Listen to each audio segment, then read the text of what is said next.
Hello, good morning student. Bright online class में आपका स्वागत है। पिछली ऑनलाइन क्लास में हमने पढ़ा था ध्वनि का संचरण, यानी ध्वनि का संचरण कैसे होता है। ध्वनि संचरण के लिए माध्यम की आवश्यकता होती है। निर्वात में ध्वनि का संचरण नहीं होता है। इनके बारे में हमने पढ़ा था कि ध्वनि संचरण के लिए माध्यम ठोस, द्रव्य और गैस, इन माध्यमों की आवश्यकता होती है। और आज हम इनके बारे में विस्तृत जानकारी प्राप्त करेंगे कि जो वायु या गैस में ध्वनि का संचरण कैसे होता है, ठोस में ध्वनि का संचरण कैसे होता है और द्रव्य में ध्वनि का संचरण कैसे होता है। तीनों के बारे में अलग अलग विस्तृत जानकारी प्राप्त करेंगे। कल भी बताया था कि वायु या गैस में ध्वनि का संचरण किस प्रकार से होता है। देखिए, ध्वनि उत्पत्ति स्थान से हवा में गति करती हुई, यानी ध्वनि है वो उत्पत्ति स्थान से हवा में गति करती हुई हमारे कान तक पहुंचती है, हमारे कानों तक पहुंचती है। वायु में ध्वनि का जो संचरण है, वायु में ध्वनि का संचरण किसके द्वारा होता है? कंपनों के द्वारा होता है। कंपनों के द्वारा होता है, यानी जब वस्तु कंपन करती है, जब वस्तु कंपन करती है तो उसके आसपास की वायु के कण, जैसे कोई वस्तु कंपन कर रही है, जैसे विद्यालय की जो घंटी है उसको बजाते हैं तो वो कंपन कर रही है, कंपन करती है, तो उसके आसपास की जो वायु है, वो वायु के जो कण हैं वो भी क्या करने लग जाते हैं? कंपन करने लगते हैं। हर कंपित कण यानी हर कंपन करने वाला कण इन कंपनों को अपने संपर्क में आने वाले, यानी अपने संपर्क में आने वाले जो अन्य वायु के जो कण हैं या अन्य जो कण हैं, अन्य कणों को स्थानांतरित कर देते हैं, यानी अन्य कणों के पास भेज देते हैं। इस ध्वनि के कंपन एक के बाद एक, यानी इस ध्वनि के जो कंपन है वो एक के बाद एक वायु कणों से होते हुए हमारे कान तक पहुंच जाते हैं, हमारे कानों तक पहुंच जाते हैं। कान के पर्दे के समीप वाले, कान का जो पर्दा है उसके पास वाले जो वायु के कण हैं वो भी क्या करने लग जाते हैं?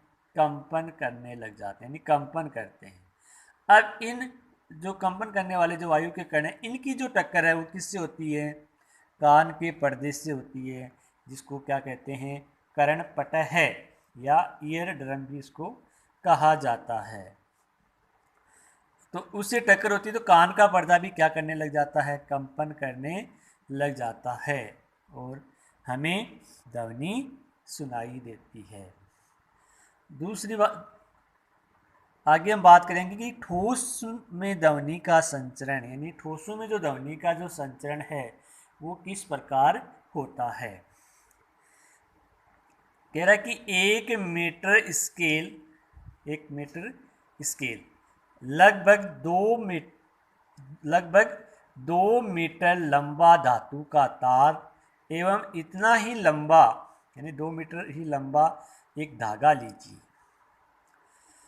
अब देखो, मीटर स्केल के एक सिरे को अपने कान पर लगाइए। जो मीटर स्केल है उसके एक सिरे को अपने कान के पास लगा लीजिए और अब अपने दूसरे मित्र को कहिए, अपने दूसरे दोस्त को कहिए कि नाखून से हल्के हल्के रगड़ने को कहिए। इसका जो दूसरा जो सिरा है, एक सिरे को आपने कान के लगा लिया और इसके दूसरा जो सिरा है उसको रगड़ने के लिए, नाखून से हल्के हल्के रगड़ने के लिए अपने मित्र को कहिए।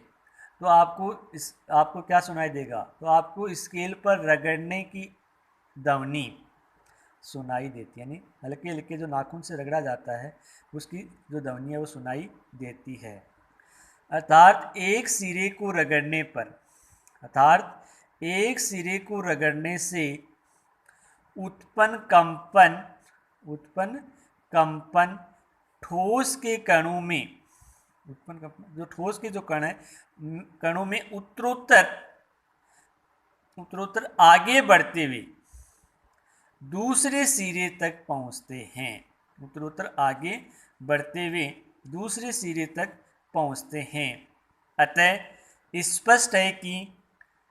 स्पष्ट है कि ठोस में भी ध्वनि का संचरण होता है। जैसे मान लीजिए कि ये जो मीटर स्केल है, इसका ए सिरा और इसका ये हो गया बी सिरा। अब यहाँ पे आपने इसको कान के लगा लिया और ये दूसरा जो साथी है यहाँ से इसके दूसरे सिरे को अपने नाखून से हल्के हल्के रगड़ रहा है। तो ये ध्वनि जो कण है, ये जो ध्वनि की जो रगड़ने की जो आवाज़, जो ध्वनि सुनाई देती है, ये अपने पास वाले कणों को देंगे, फिर ये और आगे स्थानांतरित करेंगे, फिर ये और आगे स्थानांतरित करेंगे, फिर ये आगे वाले कणों को, ये आगे वाले ठोस के जो कण है उसको देते जाएंगे और लास्ट में हमारे कान तक पहुंच जाते हैं। और इससे हमको ये जो नाखून से हल्के हल्के जो रगड़ने की जो आवाज़ है वो हमें सुनाई देती है। इस प्रकार क्या होता है, जो ठोस में भी ध्वनि का संचरण हो सकता है। इसके लिए और भी कर सकते हैं कि माचिस की दो खाली डिब्बी वाले अंदर वाले भाग को निकाल लेते हैं। जो माचिस की जो खाली डिब्बी है उसके अंदर वाली जो ट्रे को निकाल लेते हैं, उसमें दो छेद करके एक धागा बांध देते हैं। एक जो विद्यार्थी है उसको कान के लगा लेता है और एक विद्यार्थी मुंह से बोलता है। तो जो मुंह से बोलता है तो उस धागे से वो ध्वनि स्थानांतरित होती हुई जो कान के पास जो व्यक्ति लगा रखा है उसको वो ध्वनि सुनाई देती है। तो इस प्रकार हम कह सकते हैं कि ठोस में भी जो ध्वनि का जो संचरण हो सकता है। आगे देखो कि द्रव्य में ध्वनि का संचरण। द्रव्य में ध्वनि का संचरण कैसे होता है, इसके लिए एक बाल्टी लेते हैं। द्रव्य यानी पानी में जो लिक्विड जो पदार्थ है उसमें ध्वनि का क्या उसमें भी ध्वनि संचरित होती है। इसके लिए एक बाल्टी लेते हैं, बाल्टी में पानी ले लिया। अब दो पत्थर लेते हैं और दोनों पत्थरों को पानी में डुबोकर अपने हाथों से उसको बजाते हैं और अपने दूसरे मित्र से पास में खड़ा करके उससे कहते हैं कि आप इन पत्थरों की ध्वनि सुनो। तो इन दोनों पत्थरों को जब पानी के अंदर डुबोकर जब बजाया जाता है तो इन पत्थरों की जो बजाने की जो आवाज़ है वो बाहर सुनाई देती है। तो यानी कि इस प्रयोग के आधार या इन प्रयोगों से स्पष्ट है कि इस प्रयोग के आधार पर हम कह सकते हैं कि जो द्रव्य जो पदार्थ हैं उनमें भी ध्वनि का क्या होता है, संचरण होता है। अतः हम कह सकते हैं कि उपयुक्त विवेचनाओं के आधार पर हम कह सकते हैं कि ठोस, द्रव्य और गैस तीनों माध्यमों में ध्वनि का संचरण होता है। यानी कि जो ठोस, द्रव्य, गैस तीनों जो माध्यम है उनमें ध्वनि का संचरण होता है। ध्वनि निर्वात में संचरित नहीं होती है। ध्वनि संचरण के लिए माध्यम की आवश्यकता होती है। अब देखो ध्वनि की चाल सबसे अधिक कम किस में होती है, सबसे कम किस में होती है। तो ध्वनि की जो चाल है वो सबसे अधिक होती है ठोस में। सबसे अधिक किस में होती है, पूछा जा सकता है कि ध्वनि की चाल सबसे अधिक किस में होती है, तो आपको लिखना है कि ठोस में। और सबसे कम पूछी जाए तो गैस में होती है। सबसे कम किस में होती है, गैस में होती है। तो इसमें देखिए ध्वनि की चाल सबसे अधिक ठोस में, उससे कम क्या होती है, द्रव्य में, और सबसे कम किस में होती है, गैस में होती है। 0 डिग्री सेंटीग्रेड पर वायु में ध्वनि की चाल 331 मीटर प्रति सेकंड होती है। ये क्वेश्चन भी पूछा जा सकता है कि 0 डिग्री सेंटीग्रेड पर वायु में ध्वनि की चाल कितनी होती है। तो आपको लिखना है 331 मीटर प्रति सेकंड। कितनी लिखनी है, 331 मीटर प्रति सेकंड। आगे देखो, चंद्रमा पर एक अंतरिक्ष यात्री दूसरे अंतरिक्ष यात्री से आपस में बातचीत नहीं कर पाता है। यानी चंद्रमा पर क्या नहीं है, वायुमंडल नहीं है, हवा नहीं है, वायु नहीं है। इस कारण एक अंतरिक्ष यात्री दूसरे अंतरिक्ष यात्री से आपस में बातचीत नहीं कर सकता है। क्वेश्चन भी आ सकता है कि चंद्रमा पर एक अंतरिक्ष यात्री दूसरे अंतरिक्ष यात्री से बात क्यों नहीं कर सकता है। तो आपको लिखना है क्योंकि चंद्रमा पर क्या नहीं है, वायुमंडल नहीं है, हवा नहीं है। इस कारण एक अंतरिक्ष यात्री दूसरे अंतरिक्ष यात्री से बातचीत नहीं कर सकता है।